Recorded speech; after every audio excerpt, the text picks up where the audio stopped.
It's coming home, it's coming home, oh yeah. Truesky's coming home, it's coming home. Right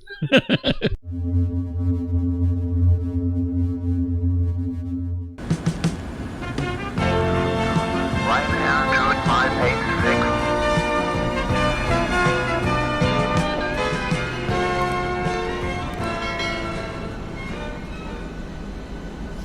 Hello everyone, welcome. My name is MJ Pestridge and welcome to another P3D video. Today we're talking all about Truesky. I'm going to give you the keys to the kingdom. I'm going to set you up and you're going to love it. Okay guys, P3D version 5 has taken on board the Truesky weather engine from Simul, featured in many games, and has started to develop it within the flight simulator. Now, it started in a beta in version 5.0 and now it's moved into 5.1 full release for the simulator. It's still very much in early days, I believe. I still think Lockheed Martin are finding their feet with it, so they're not utilizing it to the best, I would say. The last hotfix we had, which was the first hotfix for 5.1, completely broke my simulator. Full stop. Before the hotfix for 5.1, I had a perfectly working simulator. I really enjoyed Truesky, and I wasn't that much of a fan of it in 5.0. In fact, I'd never used it. I turned it off. In fact, all the videos you see on my channel that were recorded in 5.0, which are the airline transport pilot license videos, were all done in 5.0 with Truesky turned off, with Rex Skyforce doing the weather and the textures, and then Active Sky Cloud Art doing the sky colors. And that's the way I ran my weather. It wasn't until the move into 5.1 and it came out of beta that I started using it then fully. And when I did, oh my god, I was like, whoa, there is a big difference here in 5.1 Truesky, or in Truesky versus the legacy way, which is basically 2D textures. I was I love this. I love it so much. And so much that that's the way I flew in 5.1. Just with that. And I started testing all my products and finding their feet with them, which ones worked with it, which ones didn't. Learned a lot. And then the hotfix came out and it basically changed the way my sim looked. Now, before the hotfix, I understood a lot of people were having issues with Truesky, with like the red Mars effect, which, to be honest, I didn't actually see that much of. I did see like overexposed or oversaturated, colors, but not as bad as everyone else was. In fact, I didn't really have that many lighting issues in 5.1 before the hotfix. It wasn't until the hotfix came in and it completely changed the visual look and completely killed Truesky. Suddenly, all the cloud textures were repeating, low quality. And I'm like, this isn't the Truesky I remember. I remember quite a better, different version. And honestly, I didn't have any special, super version. It was the same as everybody else's. I just think my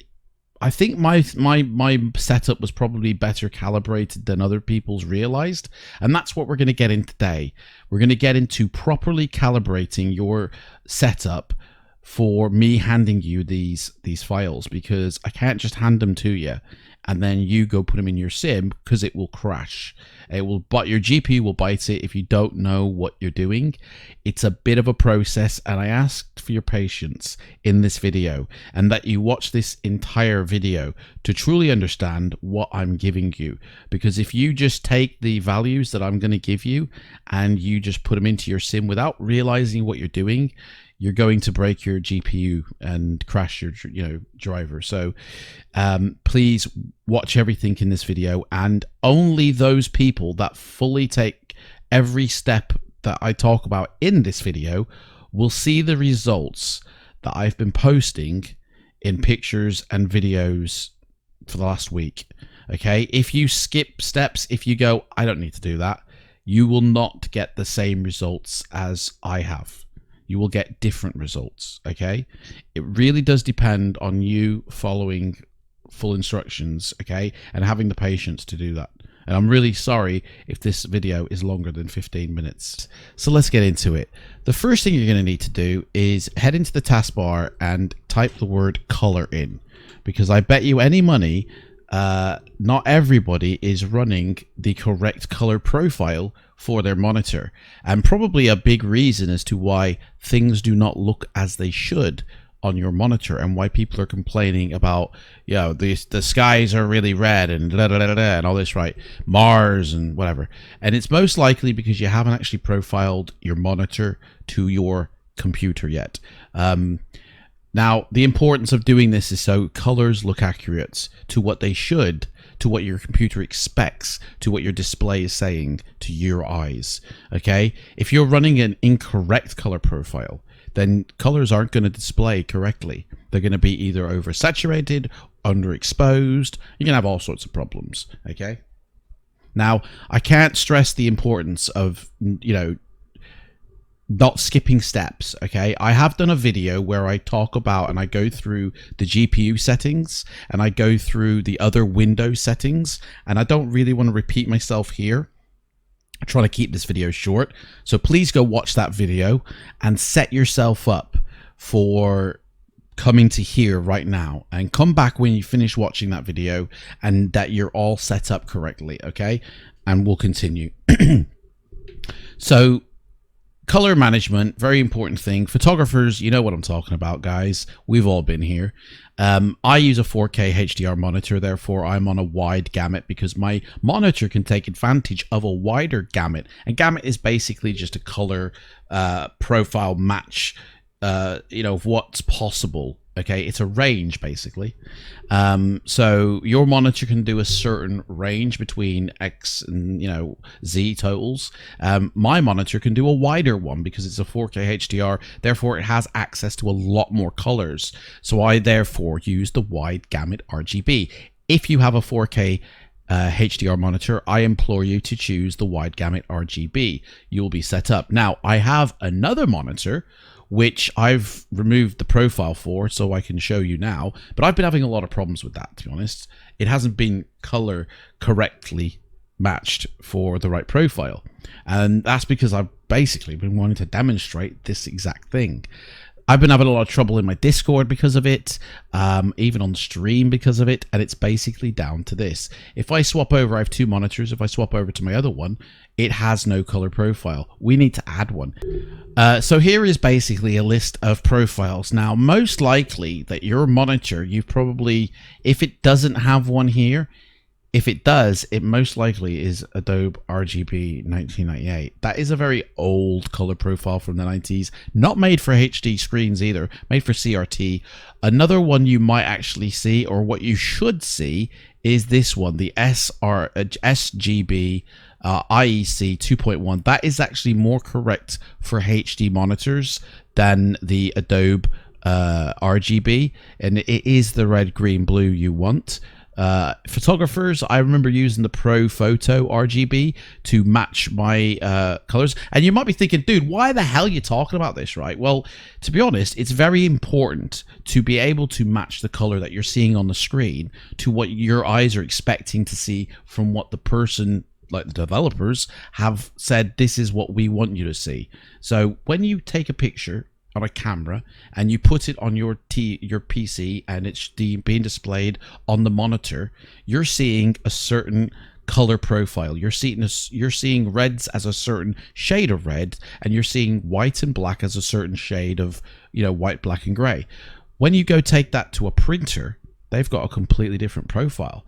And when they print it out, you might go, dude, that looks nothing like what it looks like on my screen at home. And it's like, well, of course it doesn't, because your monitor and their monitor do not match. They're most likely running a actually calibrated monitor with their printer, rather than just you putting it and probably having it still on store mode or demo mode or high contrast mode, which is no good for photo editing. So that's why we assign and create color profiles, and that's why it's so important to have the correct one, because if you've got the incorrect one, reds are not going to show as reds, blacks are not going to show as blacks, and vice versa. If you need understanding on what this actually is, basically you click this and it will flash up this page to you, which is all about color management. If you really want something to read rather than listen to me, I implore you to go read about color management and why it's so important that you actually do have the correct profile. Now, we're not finished here. Again, these are all your profiles that you can choose from. There's quite a few.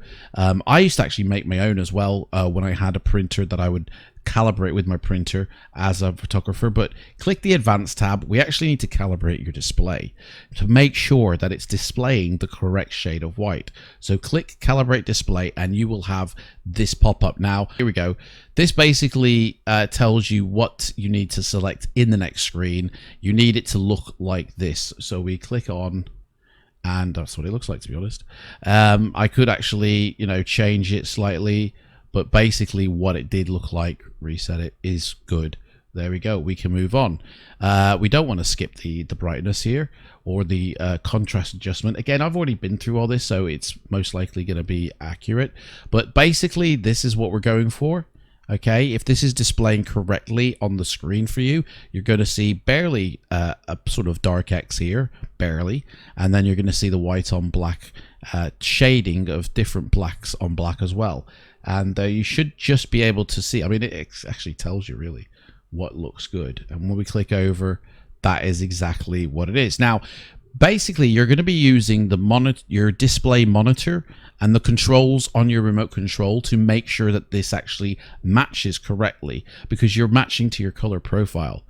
I probably would suggest everything on 50%, and so therefore it doesn't actually interfere with our future steps.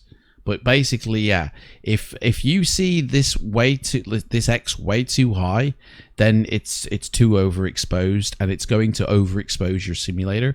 If you see it and you barely see it, it's too dark. It's too dark. You need to brighten it up a little bit. Basically, you need to set your brightness lower or higher until you can distinguish the shirt from the suit with the X barely visible.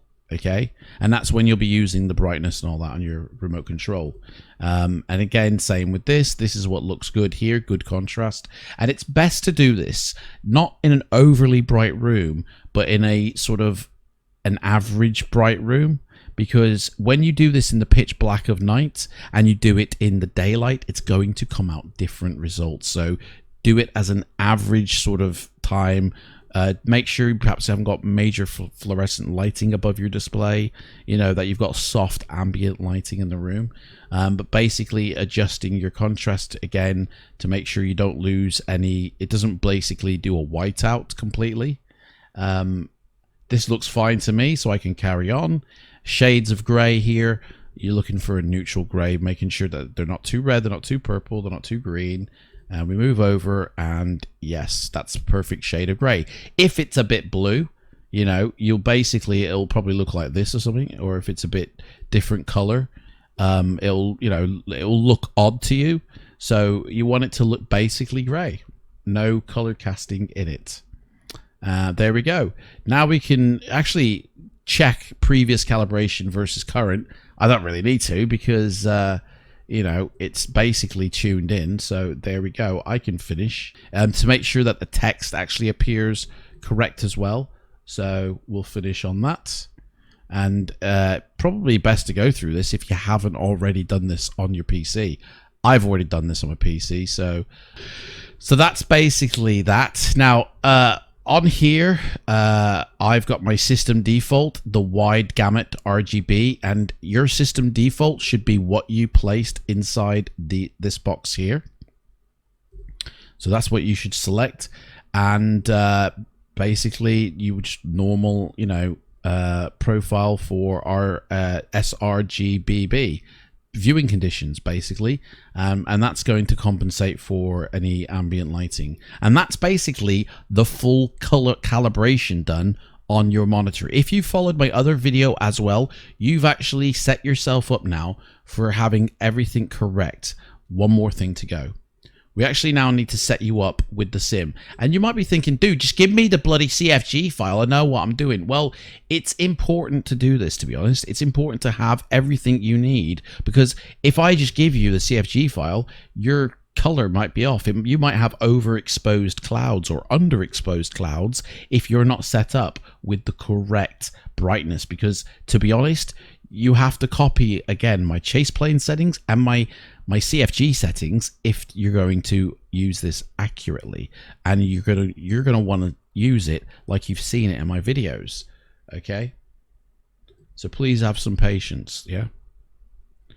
So while we're loading it prepared, let's go through the P3D config. I've actually added config settings to this. I think if you have the current CFG file, you won't have all of these values inside that CFG, and we need to talk about that a little bit actually. For anybody who's actually upgraded to the hotfix from 5.0 to 5.1 and then onto the hotfix, there is a very good chance you haven't got the full CFG config for the hotfix. If you go into your volumetric clouds, which can be found in the prepared app data roaming folder, so your app data roaming Lockheed Martin prepared version 5, and you got your volumetric cloud CFG right here, open it up and just have a look at it. Does it say global? Does it have this global section here? I don't even know if Lockheed Martin are aware of this, but when you downloaded the hotfix and you installed it, it didn't actually overwrite your settings in this P3D CFG or the volumetric CFG. It kept your previous ones, and in the new hotfix there are different values in both of these configs. So you could be running the hotfix from Lockheed Martin, but with a config from before the hotfix, which means the hotfix ain't really happening in your sim. And a lot of people don't know this. So if it says global, you've actually got the correct CFGs. Well done. If you haven't got this, what you're going to have to do is delete the volumetric cloud, delete your P3D CFG, go into your control panel, okay, and find the client, okay, and click repair on your client. So here's the client, click repair. It's actually going to repair it and replace those files for you. And once you start up your sim, it will load in with these new configs, and you will then see the global section, and you will have the accurate P3D with extra values in it and some values taken away. If you've heavily tweaked yours, I would obviously recommend you back it up first and then you do it, and then you transfer the figures over, as opposed to just popping your CFG file back into your sim. So here are my settings. Now I'm going to post this in the description box down below. You basically need to copy this and overplace it where in between max texture request distance and graphics timer capture. All of these values need to be in as they are set, because this is how I have my sim, and you need the same if you want it to look the same. Truesky really does depend on a lot of bloom. It really does depend on a lot of different brightness settings and different saturation levels than probably what your sim has now. And even if your monitor is not fully profiled and you've got incorrect settings, it's no wonder you're seeing Mars at sunset, you know. So basically copy my settings here, again they're in the description box down below, and put them into your new config, and you can overwrite the settings that are there as well, and just pop them in, and we will move on to the volumetric cloud in a moment. But in terms of P3D, I actually use chase plane, and I have to use their camera setting with the HDR override, brightness, bloom, and saturation. I actually have to use that heavily in my sim in order to achieve the correct brightness level I want. My cinematic brightness is at 0.22, my cinematic bloom is at 2, and my cinematic saturation is at 0.88. Please set those values in your own chase plane. If you don't have chase plane, this may look a lot different to you. You might have a very different night sky and a very different daytime. These are the values that I've had in order to combat this Mars effect that people see, and this overexposed nighttime that people see. This is how I do it. Go into options of your simulator as well, and if you go into the lighting section, you will now see these configs here, and I have auto exposure on, I have brightness set to 1.4, and I have bloom and saturation set to 50 each. Now this bloom, if you actually think that it's under bloomed, you could push this up to 1, okay? Or if you think it's, well, that's enough bloom there, keep it at 50. But these are the values that must be in your own personal lighting. Now, if you have a 4K HDR monitor and you're using the wide gamut profile, you have it all set up as me. If your monitor has been calibrated with that Windows thing that we just went through, you have the same look as me. You are going to get the exact same results by utilizing these two settings. If you've also followed my other video with the GPU, I know it's a lot to take in. It's going to be worth it when we're finished, trust me. Okay, now I need to talk a bit about the volumetric CFG first as well. Again, because if I just gave it to you, it'd probably crash your system. It's a very VRAM heavy, the volumetric cloud CFG. So if I just gave it to you, it definitely would crash your sim. The way I've made this file, by the way, is I've changed certain values within the global section to allow for different setups. Okay, so I've got a 1080 Ti graphics card with the i7-700 series K CPU, so I obtain a certain frame rate using this config on high or ultra. Okay, you may not be able to run that on high or ultra. If you've got a graphics card that's better than a 1080 Ti, then you could run it on ultra, not a problem. You'll actually have further clouds going out, 600 miles worth, okay? If it does crash your GPU, use the high setting and you're getting the maximum quality for your GPU. If you've got a 1080 Ti and you've got or sort of a comparable one, then use either the high or the medium settings. Start off on high, and if it crashes, lower it to medium, okay? You're not going to lose out in any detail of clouds or any quality of clouds. It's just the draw distance that is affected, and the shadow distance and the texture size. The Ultra has a higher quality texture size to the shadows than the high and the medium, whereas the low has a lower quality to allow for a lower end GPU. If your GPU isn't as good as a 1080 Ti, you do need to choose the low setting, okay? You need to bring this cloud resolution slider down to low. If you've got a 1080 Ti, you can choose medium or you can choose high. I've actually fine-tuned my CFG so I just stick it on ultra and then it runs, and that's because I actually have fine-tuned some of these numbers, which I'm going to go through with you in a minute, so you can fine-tune it to your machine, and that's really the best way to get the most out of Truesky, is to make it work for your PC and not like somebody else's. So if you've got a graphics card better than a 1080 Ti, choose the ultra profile, but if you're on a 1080 Ti or then it's medium or high, okay?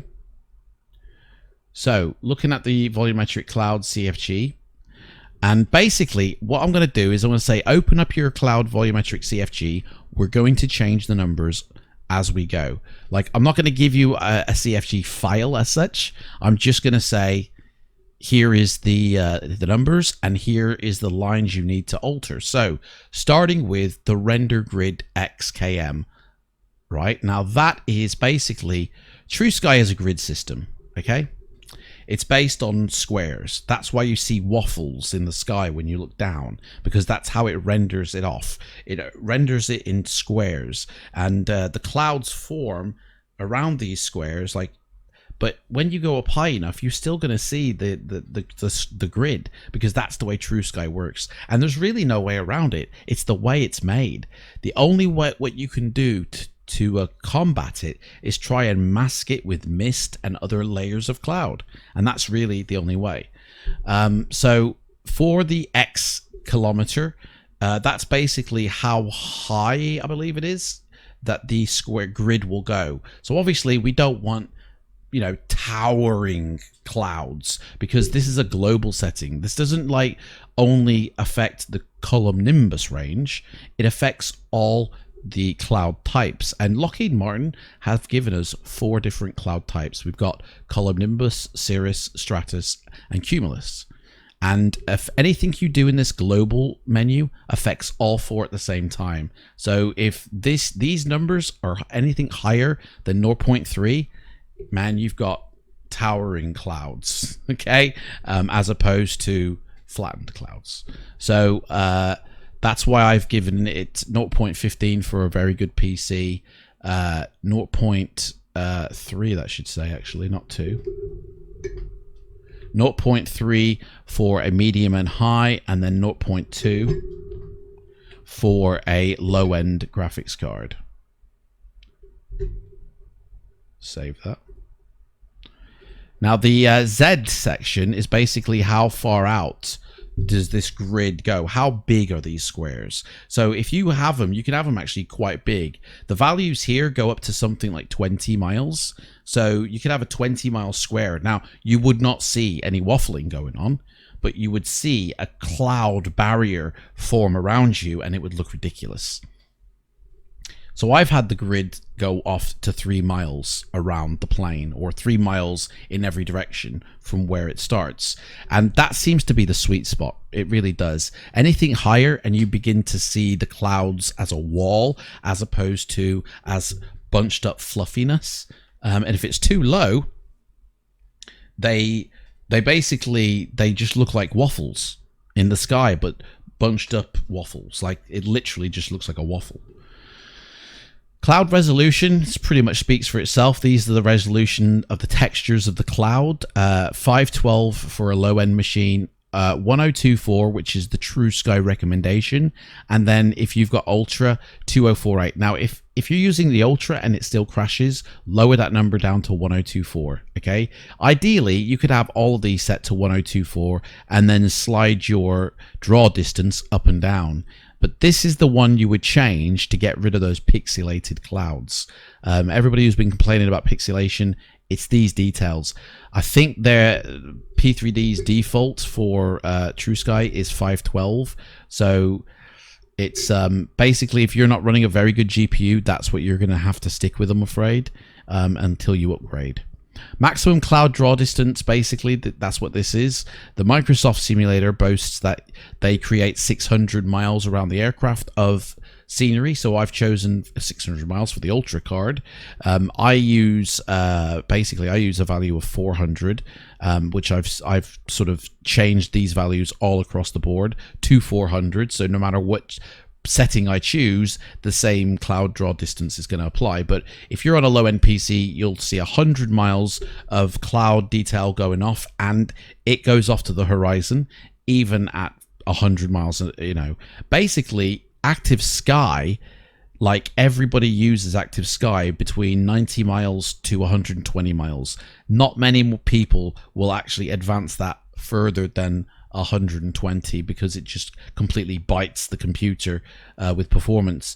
Truesky, on the other hand, can actually render out much further than your legacy clouds. It's really well optimized. It might not be optimized for your VRAM at the moment in Lockheed Martin's, you know, P3D, but it is an optimized program and a cloud or weather generation system, so it can actually go out further than the legacy texture. So really, there's no reason not to already be on Truesky.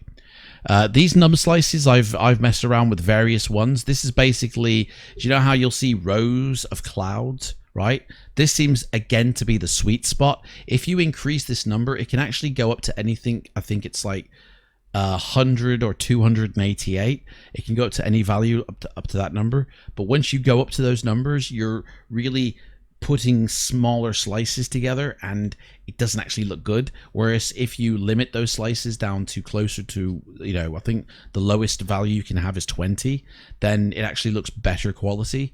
But the sweet spot for performance across the board seems to be 128. I wouldn't advise changing that, to be honest. Your cloud shadow strength. Now, this is mainly the reason why basically it's black, you know, beneath the clouds of Truesky during the day. It's because this number is way too high. You could actually change this down to 0.3 if you think it's too strong. And the cloud shadow strength and the texture size. So this is basically the other values that I've laid in. So if you're using the ultra setting, your cloud shadow is going off for 200 miles. If you are using the high or the medium, it's only 150, which I feel is the optimal range for your cloud shadow anyway. You know, beyond 150 miles, even if your clouds are going off for 350 miles, you're only going to see the cloud shadows for half of that. You're not going to see cloud shadows beyond that. Cloud shadow even has a texture size. So if you're on the ultra card, if you've got like a 3080 or a 2080 Ti, you could probably get away with ultra. But I use, say, the higher the medium setting, and I use 512. At the end of the day, you don't want high quality shadows because it's a shadow. It's not an actual like main texture. It's a shadow to that texture. So to be honest, it should be kind of diffused and sort of gradient, and lower textures I find is much better performance than higher resolution textures. I'd rather have higher resolution textures in my textures rather than in my shadow textures.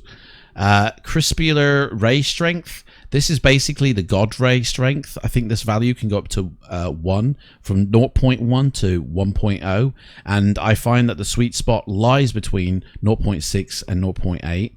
The edge noise waveform kilometers.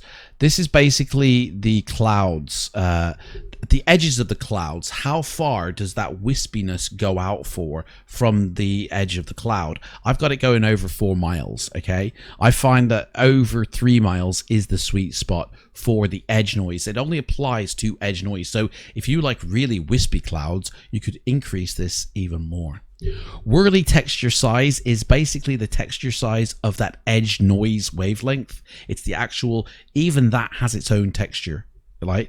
And to be honest, it doesn't need to be high quality, but this is the main culprit for why you see the edges to be basically eating the buildings, the trees. You know, you see all that weird glitchy Truesky. It's because this has been set to 64. It's way too low. You need to set it to 128 or higher to remove that weird glitchiness on buildings and trees. And the one thing that everyone's been complaining about, basically, again, another culprit, I've tuned it to 512. I think on my personal config, it even goes up to 768. But 512 is really good enough. Cell noise wavelength, and I'm sorry for the length of this video, guys, but I feel like you need to know everything. Cell noise wavelength kilometers, 2.6.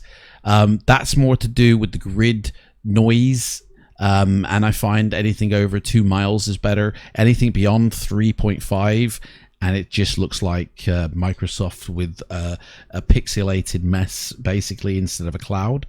Maximum fractional amplitude, sweet spot there is 2.9. I wouldn't advise changing that any higher or any lower. Cloud threshold distance, again, 0.2.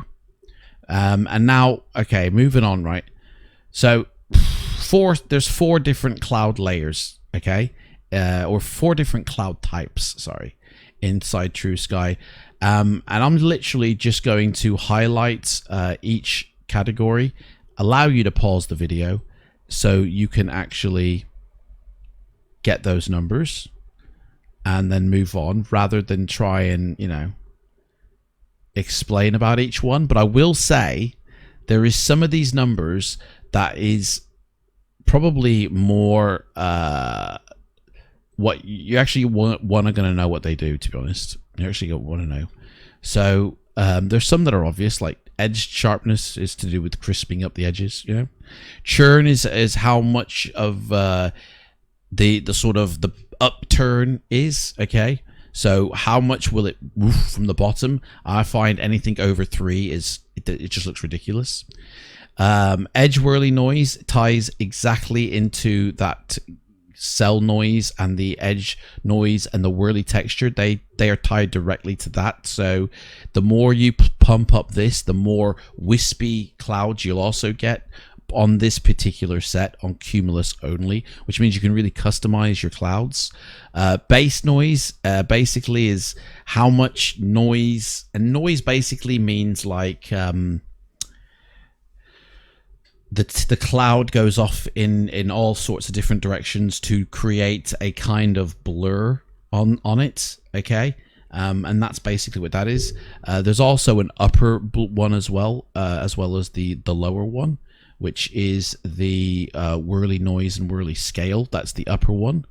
Again, higher values in the whirly scale are more better than lower. Octaves are basically how many different permutations are going to take place of clouds of this particular type in a given range. I find odd numbers work better than even numbers. Cloud width kilometer speaks for itself. How big are your clouds? Cloudiness, that's basically how fluffy they are. Simulation, now I have turned on the simulation in every single one of these except for Cirrus, and from what I understand, the simulation, every one of your clouds has a movement that it cycles through, and this is defined by Lockheed Martin, if whether they know it or not. It's the way that your cloud will move through the landscape. All of these have actually been turned off except for Cumulonimbus, which was turned on. Okay, which means this one is your only cloud that would be moving through the skies. So I've actually activated the others. So all your clouds now should be kind of moving. Now, this might have side effects with active sky in terms of the clouds just ripping through the landscape like a hurricane or moving way too fast. You can turn these off if you want, and it still won't remove your clouds, okay? It will just remove the movement of your clouds. Upper density basically is exactly what it says. How much upper density of a cloud mass would you like to have? I find actually lower numbers kind of work better than higher numbers in that. Otherwise, you're basically creating skyscraper clouds which don't look real. Persistence and diffusivity, I mean, they kind of do the same kind of thing, but I find the persistence that these numbers between 0.63, 0.6, they've actually were recommended by Chris at Simul, that 0.63 was the best number to have as a persistence number. But if you sort of take that number and do 10 either side, like you kind of can play with that a little bit. Now, these three numbers here are your most important numbers of any cloud type. Distribution transition. The transition point between the one layer and the next layer above, okay? Which really you want kind of matching, and if you don't match it, right, then you'll get a kind of overlapping, right, which can glitch out the weather program. Or it won't glitch out the weather program and you'll have a cool transition. So I've only overlapped on one. I would not suggest the transition distribution being higher than the distribution base layer, okay? As you'll notice, they're all lower than each other. Like this is lower than the distribution base layer, lower or the same. This one's way lower, and this also is lower. Never have your distribution transition going higher than your distribution base layer. So the distribution base layer is at what altitude does your cloud layer start? This is actually set to 4,500 feet. This one's set to 7 miles. This one's set to like pretty much 500 feet. And this one's set to 2,500. And I find that these values are perfect. But you can play with them if you want to get alternate layering. If you find there's too much ground fog or too much cloud before you, as you take off, you can raise the ceiling, as it were. These can go up to anything up to 20 miles. So You can have fun with that. But the density, again, this is a value from 0.1 to 1.0, and I've actually maxed out a lot of these densities, except for the cirrus. You want a thin layer of cirrus. So I feel that we're getting the maximum amount of cloud in Truesky, basically. And that's it, guys. That's basically all these figures. You've now got the keys to the kingdom. I feel like you know what you're doing with them. Please, please, oh please follow everything I've said in this tutorial. I want to see screenshots, guys. In the Prepared Version 5 Facebook group, I want to see your clouds. Guys, if you actually have got a different CFG file to the one that I've created, and guys, I've been working hard on this. I've been working a week full stop, non-stop, like without sleep, proper doing 40-hour days to get to this state. Otherwise, I'd still be doing it now. It really is dependent, and by the way, untick volumetric fog in your menu, because Truesky already has got volumetric fog, and I believe this is disabled in the P3D CFG anyway, but please untick it in your menu, because it will just add another layer of fog on the ground and make it look like Mad Max. Not very good. And no, I think that's about it, really. I can't think of anything else. Dynamic reflections, they really add a lot of VRAM, so be careful when using them mixed with these Truesky settings. This will max out your VRAM quite a lot, and probably needs to be fine-tuned by Lockheed Martin a little bit more for everyday use. Settings that are probably need turning down for everyday use. But please, oh please, Lockheed Martin, please don't turn down the resolution of these cloud textures.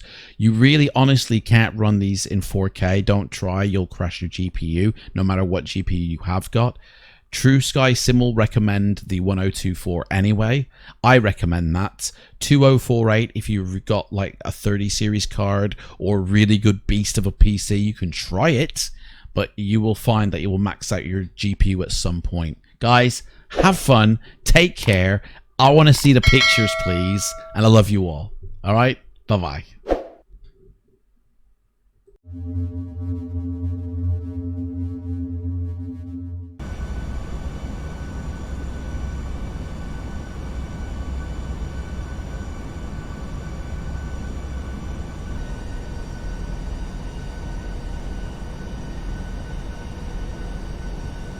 One 100, 50, 30, 20, 10.